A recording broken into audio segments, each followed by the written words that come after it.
Good morning sa inyong lahat. Magluluto nga para kami ng pang-almusal namin. Pero nagkape na kami kaninang umaga, tapos nagbili kami ng pandesal.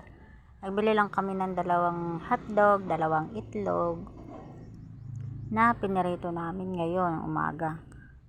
Tapos, yun nga pala ay tumalsik yung langis. Ay, sakit baga. Tapos yung tuyong iyan ay yung kahapon patira namin. Iniinit ko lamang para meron kaming pandagdag na almusal. Tapos, iyan yung sinangag namin. Nagsinangag ulit kami kasi may bahaw kami. Kaysa naman masayang.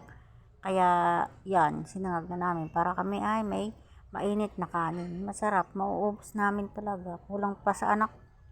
Grabing maunas.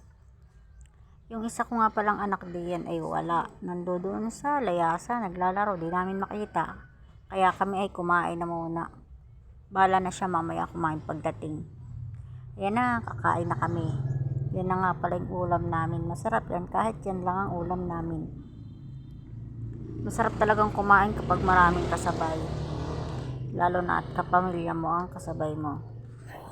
Yan na, thank you for watching. Bye-bye. Maraming salamat sa inyong panonood. Sana lagi kayong manood ng aking video. Paki-follow and share din.